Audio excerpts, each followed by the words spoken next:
¿Todo lo que ocurre en el mundo sucede tal y como Dios quiere? Entonces, ¿cómo es que pasan cosas malas en manos de un Dios soberano? ¿Es la voluntad de Dios todo lo que pasa en el mundo? Bienvenidos.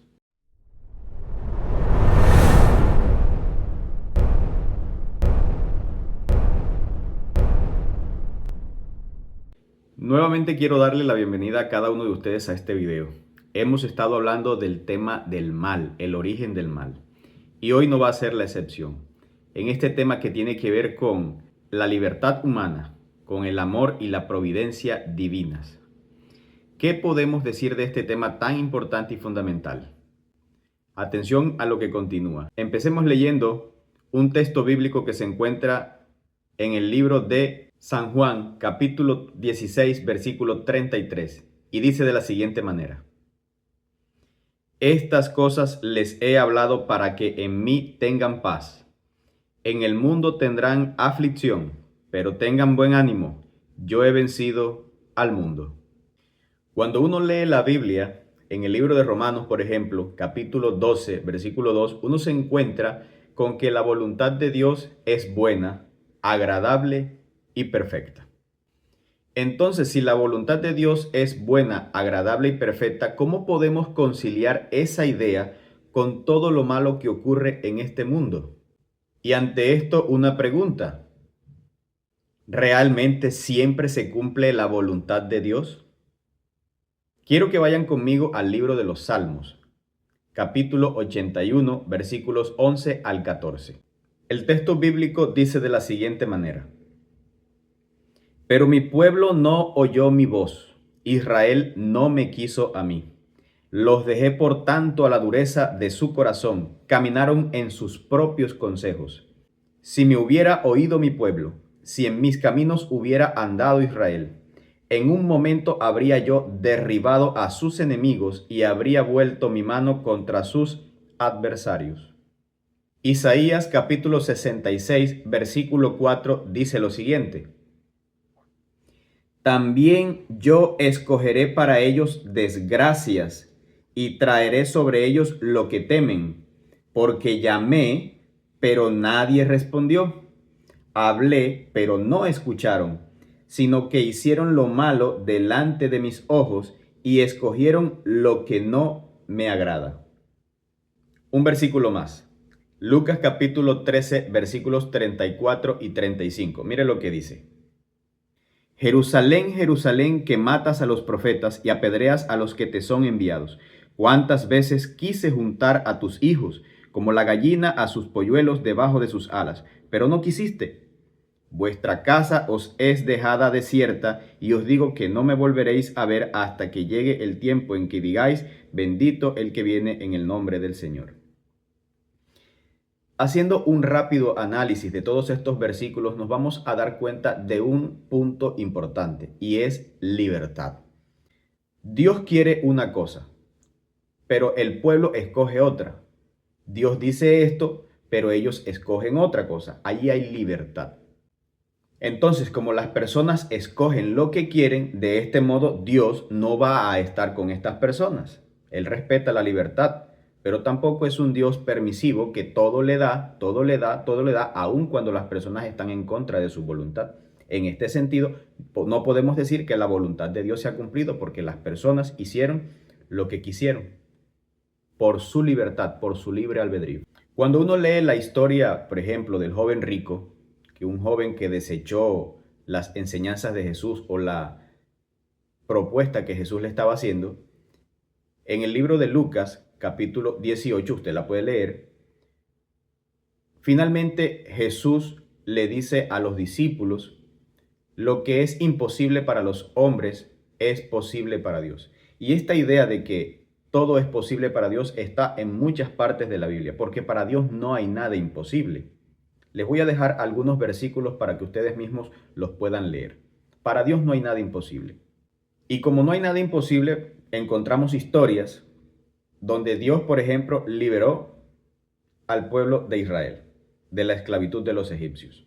La palabra de Dios sustenta todas las cosas. Por la palabra de Dios fueron hechas todas las cosas que nosotros vemos. Eso habla de que Dios es todopoderoso. O como diría la palabra original, Dios es Pantocrator, es todopoderoso. Sin embargo, aunque Dios es Dios todopoderoso, no siempre se cumple su voluntad. En conclusión, Dios es soberano, aunque no todos sus deseos se cumplan. Dios desea que todos los seres humanos se salven. Él hizo provisión para todos los seres humanos. Sin embargo, no todos se van a salvar. Precisamente por la libertad del ser humano, esto no será posible, porque hay quienes escogen lo que no conviene, hay quienes aceptan el plan de salvación y así sucede. Esa es la triste realidad. Y ante esto, una pregunta: ¿obliga Dios a sus hijos a amarlo? Y la respuesta es no, Dios no obliga a nadie. De modo que ningún ser humano está predeterminado para una salvación. Hay personas que creen que hay personas que están predeterminadas para salvarse y otras están predeterminadas para perderse. Pero esto anula completamente la libertad humana. Por lo tanto, no es un concepto que avale la Sagrada Escritura. Y precisamente es porque Dios no ha creado robots. Dios ha creado seres humanos libres. Leamos, por ejemplo, Mateo capítulo 22, versículo 37. En este texto bíblico ustedes van a notar algo muy importante, y es que la obediencia a Dios debe nacer del amor. El libre albedrío desarrolla amor. Cuando una persona no es libre, lo hace simplemente porque no tiene otra alternativa, porque toca, como dirían por allí. Pero Dios no propone eso. Dios desea que sus hijos lo amen de corazón. Mire lo que dice el texto bíblico. Mateo 22:37, Jesús le dijo: amarás al Señor tu Dios con todo tu corazón, con toda tu alma y con toda tu mente. Y esto es algo que se repite en la Sagrada Escritura. Como por ejemplo, Deuteronomio capítulo 6, versículo 4 y versículo 5. Oye Israel, Jehová nuestro Dios, Jehová uno es. Amarás a Jehová tu Dios de todo tu corazón, de toda tu alma y con todas tus fuerzas. Aquí hay libertad. Dios pide amarlo, pero no es algo que vayan a hacer de una arbitrariedad divina. En realidad es algo voluntario. Debe ser con el corazón. La carta de Tito 1, versículo 2 dice lo siguiente: en la esperanza de la vida eterna, Dios, que no miente, prometió esta vida desde antes del principio de los siglos. Es decir, que la salvación, la vida eterna, se prometió muchísimo antes de que este mundo existiera. Pero hay un punto importante aquí, es que dice que Dios no miente. Dios no miente, y eso lo confirma el libro de Números. Vamos a leer Números. Capítulo 23, versículo 19, dice de la siguiente manera: Dios no es hombre para que mienta, ni hijo de hombre para que se arrepienta. ¿Acaso dice y no hace? ¿Acaso promete y no cumple? Y esto es un punto muy importante y necesito que lo analicemos y lo revisemos bien. Dios no miente y siempre cumple. Sin embargo, el accionar futuro de Dios está limitado en virtud de esa promesa. De modo que cada cosa que elegimos no depende de Dios, sino de nosotros, de nuestras decisiones, de nuestras libertades. Dios promete el bien, pero si nosotros elegimos lo contrario, no vendrá el bien a nosotros, pues no puede ser posible de esa manera. Dios no te va a dar el bien cuando en realidad tú elegiste contrario a lo que Él quería para ti. No vendrá el bien como resultado de una mala decisión tuya. Y de este modo el mal ha reinado en el mundo, no por responsabilidad de Dios, sino de nosotros, por haber hecho lo que nosotros queremos o lo que vulgarmente decimos nos ha dado la gana, precisamente por nuestra libertad. Entonces, Dios nos concedió por su promesa el libre albedrío. Por tanto, ejercemos nuestra libertad como queremos, aún en contra de la voluntad de Dios o de los ideales de Dios. En conclusión, la omnipotencia de Dios no excluye el libre albedrío humano. Dios es todopoderoso, Dios todo lo puede, no hay nada imposible para Él. Pero como nosotros somos libres, entonces todo lo que pasa en este mundo a veces es contrario a la voluntad de Dios, no siempre se cumple la voluntad de Dios, pero somos nosotros los responsables de que eso pase de esa manera. No es voluntad de Dios, no es que Dios quiera que pase así. Dios tiene un plan, no siempre se cumple ese plan. Aunque Él es todopoderoso, Él realmente actúa con base en sus propios estándares y en su propio carácter. Dios no se puede llevar la contraria a sí mismo. Él no miente. Él dice una cosa y eso pasa, pero también es importante recordar que tenemos una libertad y que Dios deja que pase también de esa manera. Entonces, ¿por qué es importante entender que aunque Dios es todopoderoso, deja al ser humano ejercer su libertad aún en términos de salvación? Y hablando de la salvación en Cristo, porque esto es muy importante. Efesios capítulo 1, versículos 9 al 11 nos da una interesante reflexión. Leamos. El texto bíblico dice de la siguiente manera: Él nos dio a conocer el misterio de su voluntad según su beneplácito, el cual se había propuesto en sí mismo, de reunir todas las cosas en Cristo en el cumplimiento de los tiempos establecidos, así las que están en los cielos como las que están en la tierra.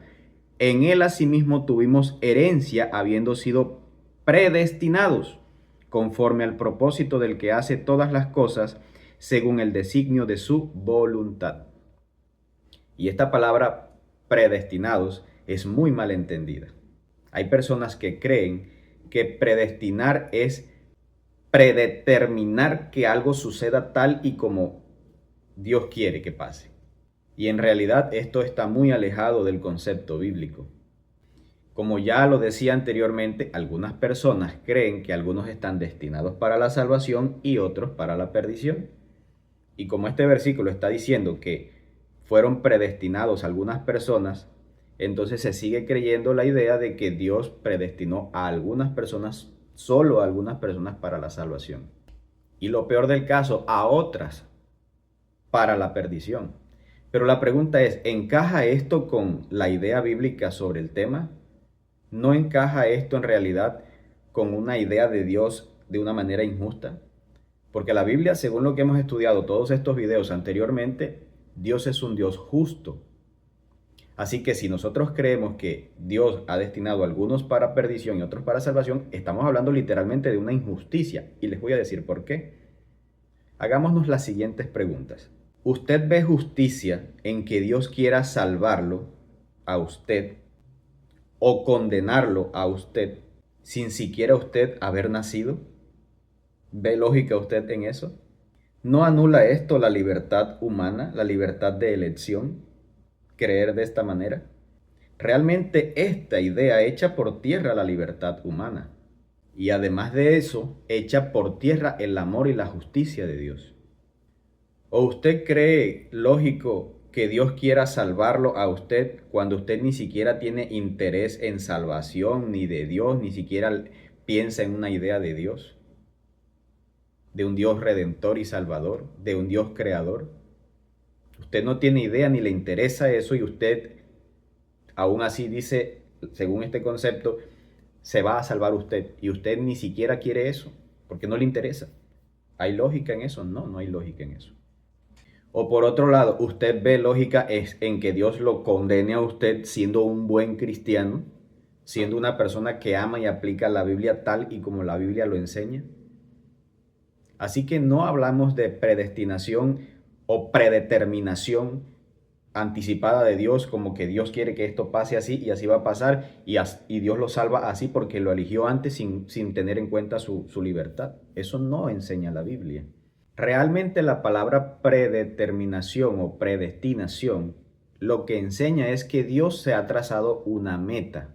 Eso realmente es lo que significa la palabra predeterminación o predestinación. Viene del griego proorizo. No es que Dios determine que la historia suceda de esta o de aquella manera. No, eso no es así, porque esto realmente anula la libertad humana. Realmente lo que Dios hace es planear para el futuro después de tener en cuenta lo que sabe de antemano que va a suceder. Porque Dios es omnisciente, Dios todo lo sabe. Él sabe el futuro desde el principio, pero no lo condiciona. En otras palabras, Dios sabe que el ser humano se va a comportar de esta o de aquella manera y dice entonces que Dios lo predestinó a él. Porque Dios sabe que esta persona va a tomar esa decisión. No es que Dios viole la libertad de nosotros como seres humanos, y eso es contrario a la Biblia. Por eso Romanos 8, 29 y 30 dice algo muy interesante.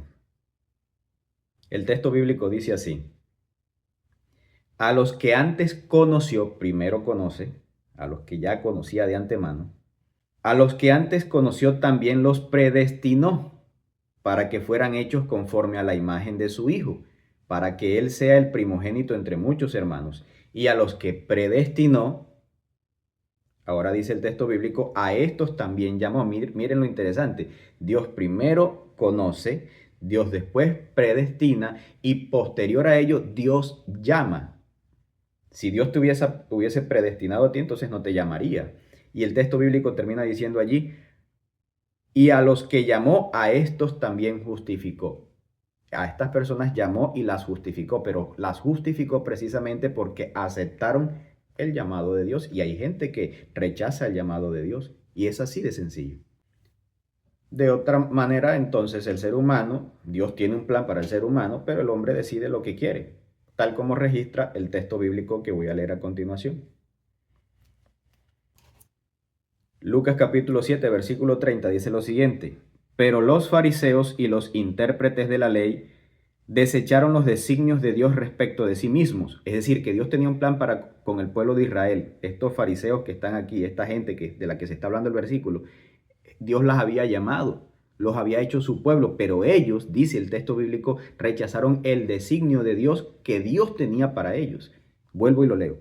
Pero los fariseos y los intérpretes de la ley desecharon los designios de Dios respecto de sí mismos y no quisieron ser bautizados por Juan, dice ese texto bíblico. Finalmente, Dios tiene una voluntad ideal para el ser humano, una voluntad ideal para el hombre.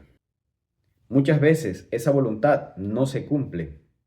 Sin embargo, Dios interviene para reparar el plan que Él tenía, que no se cumplió, pero que los hombres dañaron, pero porque Dios quiere que se cumpla ese plan, Dios interviene. Eso se llama voluntad reparadora de Dios. Esa voluntad reparadora de Dios a veces es contraria a su plan ideal, pero Dios lo hace porque quiere que se cumpla su voluntad. Y esta es la razón por la que Cristo ha muerto en la cruz o murió en la cruz. Dios tenía un plan para los seres humanos, vivir en perfecta armonía por la eternidad. Pero como el ser humano tomó la decisión de vivir en contra de la voluntad de Dios, pues ya Dios había anticipadamente hecho un plan para salvar al ser humano. Este plan estaba hecho desde antes. Y hay muchos textos bíblicos. Aquí le voy a dejar uno para que usted lo revise más luego. Y además de eso es la razón por la que Dios a usted lo restaura. En conclusión, la providencia de Dios incluye acciones ideales y reparadoras. O correctivas, dicho de otro modo. La providencia de Dios no es unidimensional. Dios no controla unilateralmente todo lo que sucede. Por lo tanto, la providencia de Dios es bidimensional. Dios causa el bien y el diablo y nosotros causamos el mal porque somos libres. Dios no quiere que ocurra el mal, sin embargo, ocurre. Finalmente, termino leyendo lo que fue nuestro versículo inicial, Juan 16, 33.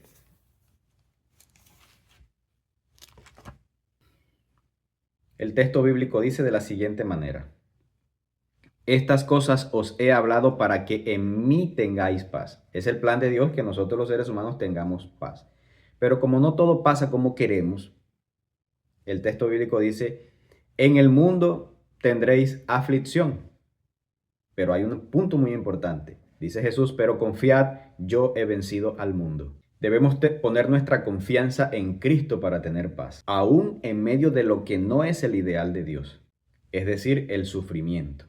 El mal en sí mismo no es necesario para que exista el bien. Sin embargo, Dios hace que aún de eso malo resulte algo bueno, tal como le pasó a José. Le invito a leer la historia de José en Egipto.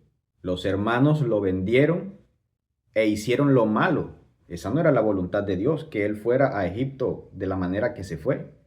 Dios quizás tenía otro plan, pero Dios hizo que eso malo que hicieron sus hermanos resultara en algo positivo, en algo bueno, según el ideal y los planes de Dios. Lo malo que sucede en este mundo nos puede nosotros, quizás, y si nos pasa a nosotros puntualmente, servir para poder ayudar a otras personas y para poder contribuir a su propio bienestar. Quizás para que mengue un poco el sufrimiento de las demás personas. El tema del mal es muy amplio. La otra semana vamos a seguir hablando de este tema. Por lo pronto deseo que Dios los bendiga grandemente y que el Todopoderoso esté con ustedes grandemente. Un abrazo.